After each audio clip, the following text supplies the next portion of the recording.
तो यहाँ देखिए जियोलॉजी में क्लास 12th के अगर बारे में बात करें तो इसमें आपका 4 ब्रांच पढ़ना पड़ता है। कितना ब्रांच? 4 ब्रांच। 4 ब्रांच पढ़ना पड़ता है। थोड़ा सा मैं इंक डाल लेता हूँ, जिनको पता है वो जो है कमेंट सेक्शन में टाइप कीजिए, चारों ब्रांच का नाम लिखिए। मैं थोड़ा सा आपको टाइम देता हूँ, जो पढ़ चुके हैं वो चारों ब्रांच का कमेंट सेक्शन में नाम लिखिए।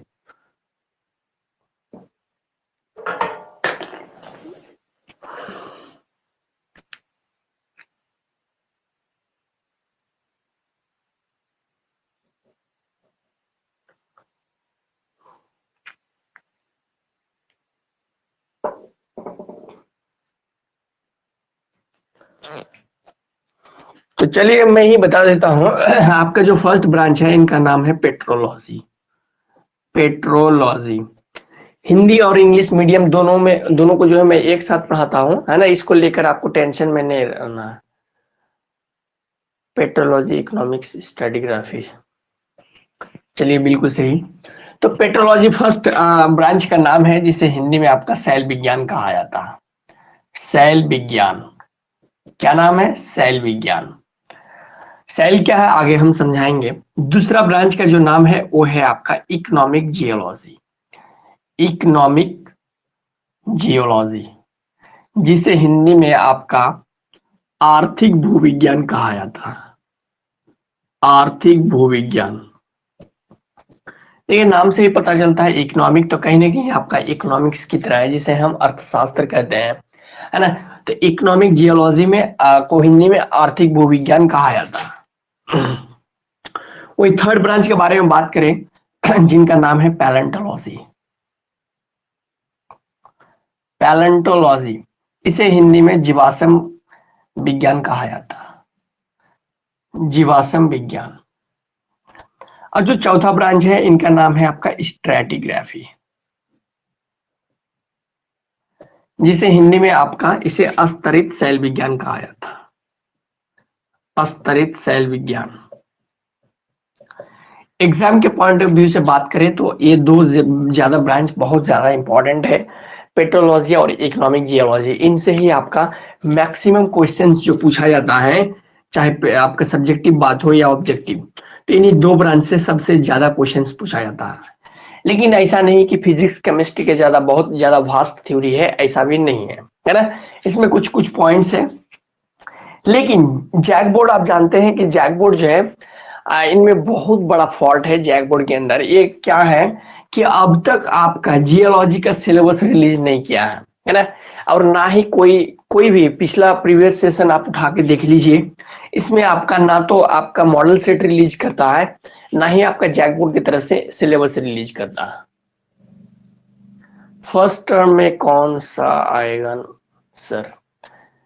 देखिए यही तो समस्या है ना, कि अगर मान लीजिए जैकबोर्ड एग्जाम कंडक्ट करवा रहा है ना, जैकबोर्ड आपका एग्जाम कंडक्ट करवा रहा है और मैं कोई जैकबोर्ड का कोई मेंबर नहीं हूं है ना, जैकबोर्ड का मैं कोई मेंबर नहीं हूं, तो मुझे भी जो है मैं भी कंफर्म आपको नहीं बता सकता हूं कि इसी टॉपिक से आपका आएगा। जैसे आपका 25% रिड्यूस सिलेबस करके बाकी का आपका जो है, जैसे आपका क्या है कि साइंस में मान लीजिए 16 चैप्टर है, तो दे दिया कि 8 चैप्टर फर्स्ट टर्म में होगा और सेकंड टर्म में 8 चैप्टर पूछा जाएगा। लेकिन जब जियोलॉजी का सिलेबस ही रिलीज नहीं हुआ है तो कंफर्म मेरे तरफ से भी बताना जो है मुश्किल हो जाता है। लेकिन इसलिए मैं क्या करता हूं कि चारों ब्रांच का ही आपको मैं स्टडी करा दे रहा हूं। यानी आपका जो तैयारी मैं आप लोगों को करवाया वो सेकेंड ईयर को भी ध्यान में रखते हुए करवाया, है ना। तो आपको जो है मैं सेकेंड ईयर को भी ध्यान में रखते हुए मैं आप लोगों को क्लास में पहले भी बता चुका हूं कि अभी जो पढ़ रहे हैं, मैं जो आपको सब्जेक्टिव पढ़ा रहा हूं वो आपका फाइनल ईयर के एग्जाम में काम आएगा, जो आपका अप्रैल माह में कंडक्ट होगा एग्जाम। लेकिन जैसे ही आपका थ्योरी सेशन खत्म हो जाएगा एमसीक्यू प्रैक्टिस सेशन जो स्टार्ट करेंगे वो आपका जो है फर्स्ट टर्म के एग्जाम को ध्यान में रखते हुए। तो आप यदि एमसीक्यू पढ़ रहे हैं, जो भी मैं पढ़ा रहा हूं, तो आपका फर्स्ट टर्म का एग्जाम कंप्लीट हो जाएगा। यदि आप जो सब्जेक्टिव वाले पोर्शन है नोट्स में, उनको आप यदि याद करते हैं तो आपका फाइनल ईयर का एग्जाम भी इंक्लूड हो जाएगा, उसमें कंप्लीट हो जाएगा, है ना। तो इसलिए जो है आप ये नहीं दिमाग में रखिए, मैं जो भी आपको एमसीक्यू सेंड कर रहा हूँ उनका आप प्रैक्टिस कीजिए, फर्स्ट टर्म कंप्लीट हो जाएगा। जो मैं आपको नोट्स प्रोवाइड कर रहा हूँ वो आपका फाइनल ईयर के एग्जाम कंडक्ट हो कवर हो जाएगा, है ना। तो पार्टिकुलरली मेरे तरफ से ये कहना संभव नहीं है कि आप पेट्रोलॉजी और इकोनॉमिक जियोलॉजी पढ़ लिए इसी से आपका क्वेश्चन आएगा, ऐसा नहीं है। जैकबोर्ड की तरफ से अगर एक और मैं बात बोलूं तो जैसे आपका ये 4 ब्रांच है, लेकिन जैकबोर्ड क्या करता है, कभी कभी ये 4 ब्रांच से हटके भी कुछ सवाल पूछ देता है ना। कुछ सवाल जो है पूछ देता है, तो इसलिए जैकबोर्ड की तरफ से जो है खास करके जियोलॉजी के प्रति बहुत बड़ा फॉल्ट है, इसलिए इनका ना मॉडल सेट रिलीज होता है। पिछले बार जो 40% सिलेबस का जो कटौती हुआ था, सिलेबस भी रिलीज किया गया था, वो भी बहुत बाद में किया गया था, समझ पा रहे हैं। तो आपका 25% सिलेबस यानी क्या छोड़े क्या ना छोड़े, इसलिए जो है मैं सभी जो आपका ज्यादा मोस्टली जो इंपॉर्टेंट्स है मैं आप लोगों को कवर कराया हूं, है ना। तो चलिए पेट्रोलॉजी, इनसे ही आपका 70 नंबर का थ्योरी पूछा जाता था और 30 नंबर का प्रैक्टिकल। लेकिन इस बार क्या है कि 20 नंबर का कॉलेज की तरफ से इंटरनल असेसमेंट रहेगा और 40-40 करके आपका 80 नंबर का थ्योरी पूछा जाएगा फर्स्ट टर्म और सेकंड टर्म के एग्जाम को लेकर। रिजल्ट आप लोगों का बहुत अच्छा बनेगा, टेंशन नहीं है। पहले 40 नंबर का तैयारी कर लीजिए, इसको भूल जाइए। फिर यानी 40 नंबर का यानी एमसीक्यू वाले पोर्शन का मैं बात कर रहा हूँ, तो आपका फर्स्ट टर्म कंप्लीट हो जाएगा। बाकी 40 नंबर का अगर आप थ्योरी वाले सेशन याद कर लेते हैं तो आपका फाइनल ईयर एग्जाम कवर कर जाएगा, है ना। तो आपका जियोलॉजी में बहुत अच्छा नंबर आने वाला है। आप बस मैं जो भी कुछ करा रहा हूँ उनको आप पॉइंट टू पॉइंट माइंड में रखिए, यानी उसको प्रैक्टिस कीजिए, है ना। तो आपका चलिए सेशन को लेकर आगे बढ़ते हैं। तो ये जो दो जो ब्रांच है इनसे रिलेटेड ज्यादा क्वेश्चंस पूछा जाएगा। कुछ क्वेश्चन हो सकता है कि आउट ऑफ सिलेबस भी रहे, यानी 4 ब्रांच के अलावा। इसलिए मेरे एमसीक्यू के स्टेट में कुछ क्वेश्चन ऐसे भी देखेंगे जो कि ब्रांच से हटकर भी है ना। तो मैं इंपॉर्टेंट जो भी है मैं इंक्लूड कर देता हूं। तो सबसे पहले यहाँ जो है पेट्रोलॉजी देख पा रहे हैं, पहला ब्रांच मैंने आप लोगों को पेट्रोलॉजी पढ़ाया था। लेकिन पेट्रोलॉजी आप 4 ब्रांच को पहले माइंड में बैठा लीजिए, petrology, economic geology, palaeontology and stratigraphy, है ना। तो चलिए सेशन को लेकर आगे बढ़ते हैं।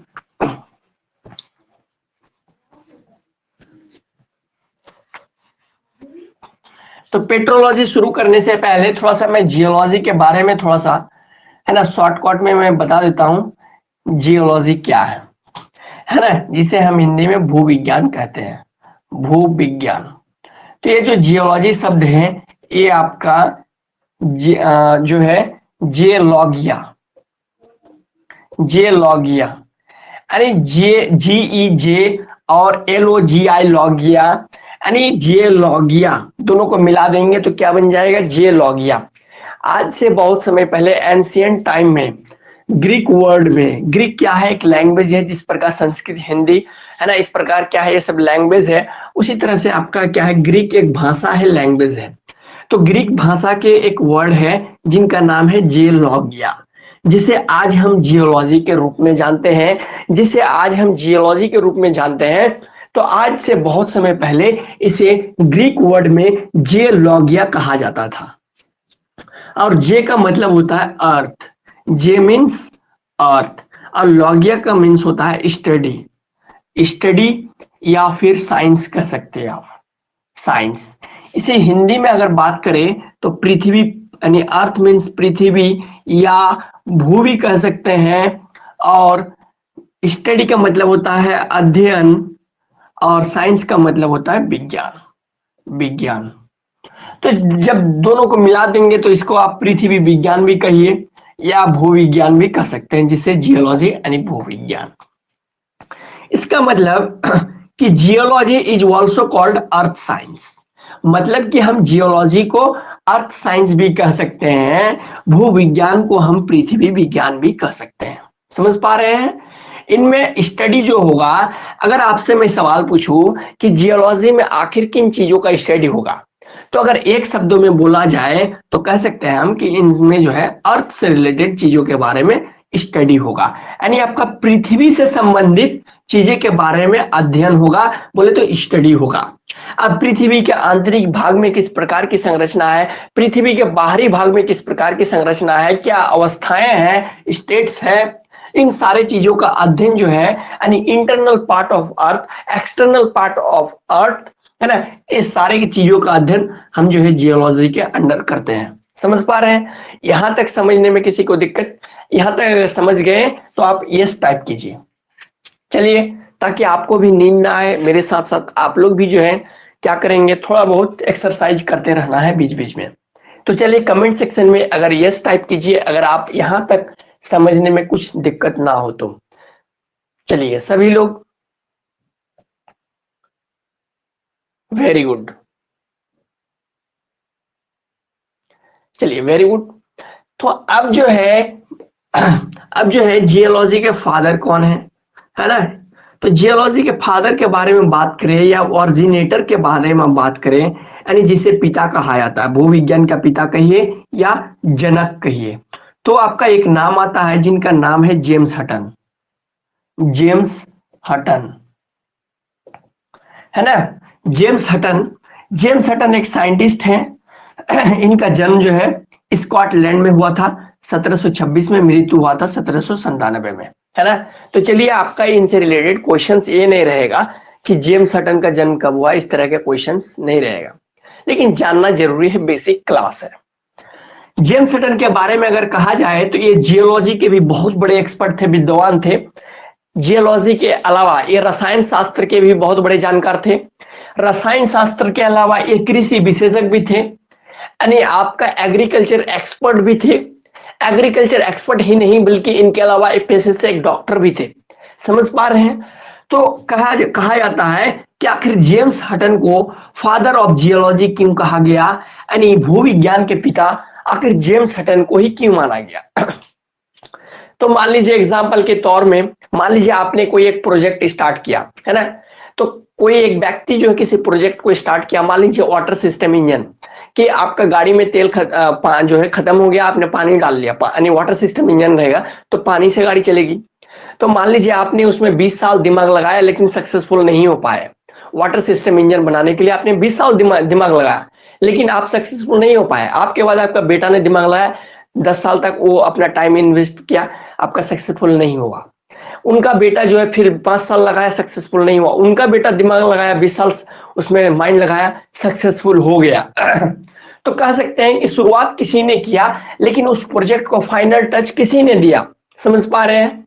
यानी परपोता उनका फाइनल टच दिया। उन जिनका नाम है, मान लीजिए मैथ्यू नाम है ना, मैथ्यू नाम है, मान लीजिए मैंने एक नाम दे दिया, तो वाटर सिस्टम इंजन का आविष्कारक किनका नाम होगा? मैथ्यू नाम होगा। समझ पा रहे हैं? लेकिन उनका शुरुआत किसने किया था? उनका, है ना, परदादा किया था, है ना?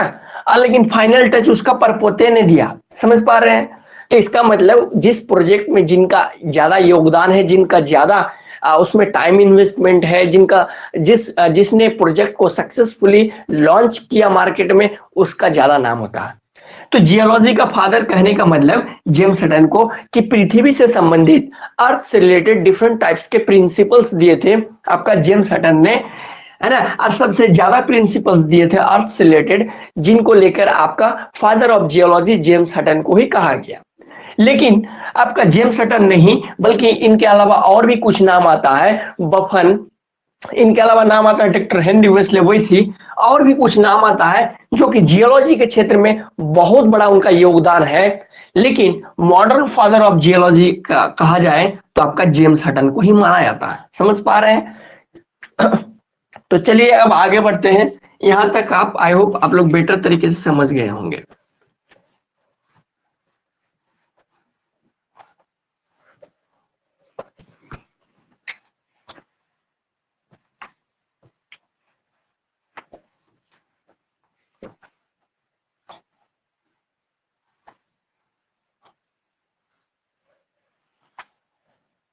चलिए क्लास को लेकर आगे बढ़ते हैं, है ना? तो एक बात यहां पर, एक क्वेश्चन ऐसे एक पॉइंट टू पॉइंट में याद रखिए कि the present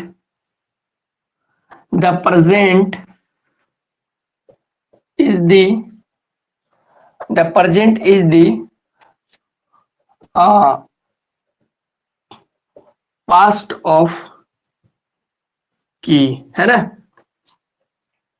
the present is the past of की, यानी एक जो है कोटेशन है, इनको जो है जेम्स हटन ने ही दिया था, है ना, जेम्स हटन ने ही दिया था। ये the present is the past of की, यानी जो आप वर्तमान समय में देख रहे हैं ये भूत की कुंजी है। इनका कहने का मतलब ये हुआ कि आप आज मान लीजिए ये आपके सामने जो मार्कर देख पा रहे हैं आप, तो कहीं ना कहीं इस मार्कर को आज से कुछ समय पहले इसमें किसी ने रिसर्च किया होगा।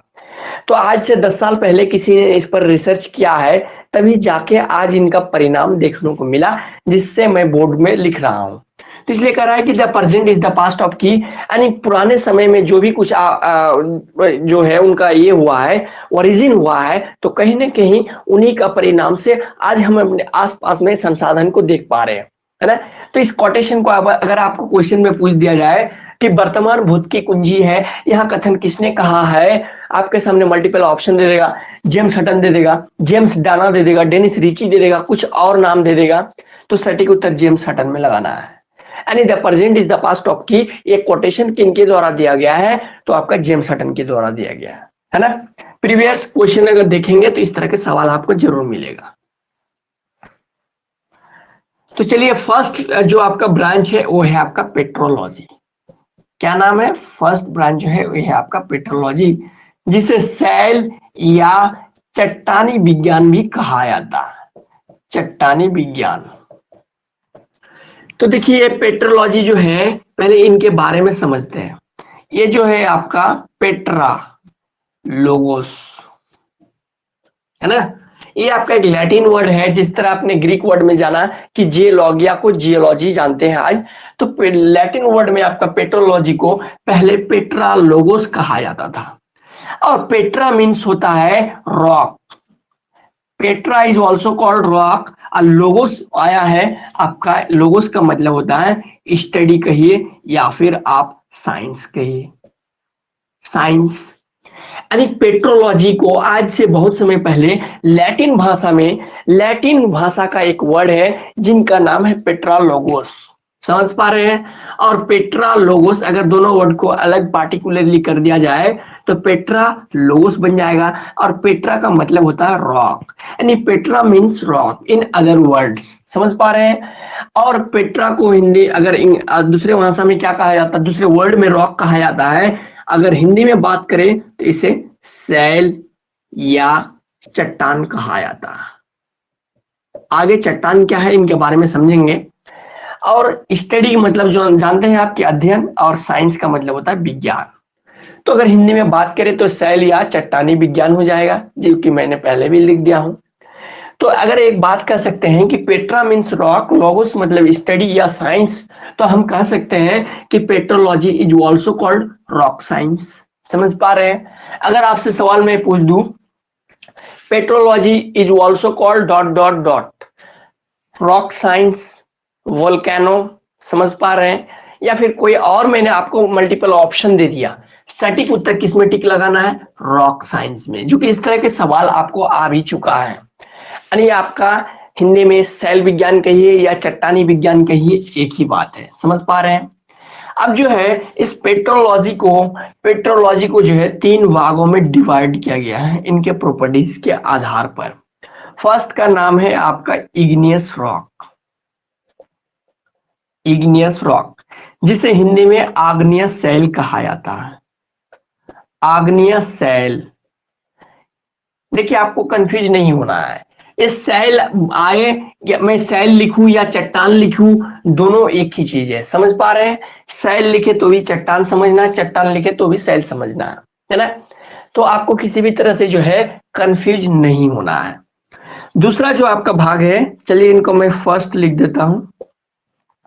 सेकंड नंबर जो टाइप है आपका पेट्रोलॉजी का, इनका नाम है सेडिमेंट्री रॉक, सेडिमेंटरी रॉक, जिसे हिंदी में अवसादी सैल कहा जाता। जो आपका थर्ड टाइप है पेट्रोलॉजी का, इनका नाम है मेटामॉर्फिक रॉक, मेटामॉर्फिक रॉक, इसे हिंदी में कायांतरित कायांतरित या रूपांतरित चट्टान भी कहा जाता है, रूपांतरित चट्टान। And petrology divided into 3 types. Petrology को तीन भागों में बांटा गया है। First type of petrology is igneous rock यानी आग्नेय सेल। Second type of petrology is sedimentary rock यानी अवसादी सेल। और थर्ड जो टाइप है वो है आपका मेटामॉर्फिक रॉक यानी कायांतरित सेल। इनके एग्जांपल्स कुछ है, जैसे ग्रेनाइट हो गया, डायोराइट हो गया, है ना। इस तरह का आपका एग्जांपल है सेडिमेंट्री का सैंडस्टोन, लाइमस्टोन, इस तरह के इनका मार्बल वगैरह, सिस्टनिस, मैकुलोस, ग्रैनुलोस, सिस्टोस, ये सारे के सारे इनके एग्जांपल्स हैं। तो यह फर्स्ट जो है आपका इग्नियस रॉक है, सेकेंड में सेडिमेंट्री रॉक है और थर्ड में आपका मेटामॉर्फिक रॉक है। कभी कभी इनसे रिलेटेड एमसीक्यू किस तरह से पूछता है, यह समझने की जरूरत है।